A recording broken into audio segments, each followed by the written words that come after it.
क्या spine surgery risky होती है? स्पाइन सर्जरी का सक्सेस रेट क्या है? बहुत सारे हमारे मरीज़ जिनको हम स्पाइन सर्जरी एडवाइस करते हैं, उनका पहला सवाल यही होता है कि डॉक्टर साहब स्पाइन सर्जरी तो बहुत रिस्की होती है, तो इसमें हमारा सफलता के कितने चांसेस हैं? तो यूजुअली स्पाइन सर्जरी 90% केसेस में सफल होती है। सिर्फ बहुत कम केसेस ऐसे होते हैं जिसमें कि कोई कॉम्प्लिकेशन हो जाए, जैसे कि कोई इन्फेक्शन हो जाए, कोई ब्लीडिंग हो जाए, कोई पेन हो, तो ये बहुत कम केसेस में होता है।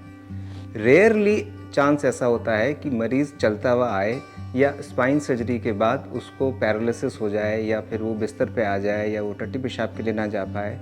ये बहुत रेयर है।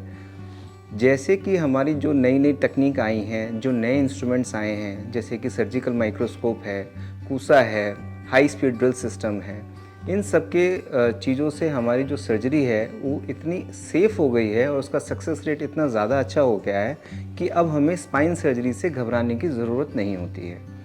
एक बहुत और कॉमन सवाल होता है कि डॉक्टर साहब स्पाइन सर्जरी से क्या पैरालिसिस हो जाता है? नहीं, ऐसा नहीं है।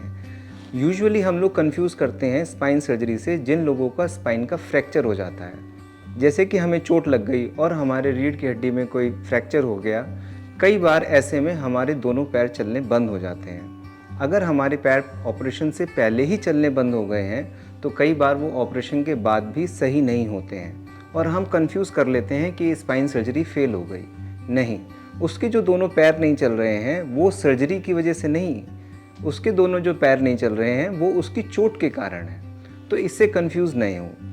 हम कोई भी सर्जरी कराते हैं, मान लीजिए सिंपल गॉल ब्लैडर की भी सर्जरी कराते हैं या पित्त की थैली की सर्जरी कराते हैं या अपेंडिक्स की भी सर्जरी कराते हैं, उसमें भी कुछ रिस्क होते हैं। तो उसी तरह के रिस्क स्पाइन सर्जरी में भी हैं, लेकिन वो छोटे रिस्क हैं, बहुत बड़े रिस्क नहीं हैं। बहुत बड़े रिस्क होते हैं लेकिन बहुत रेयर होते हैं। तो अगर आपको कोई प्रॉब्लम है तो डरिए नहीं, एक अच्छे स्पाइन सर्जन से मिलें और ऑपरेशन कराएं।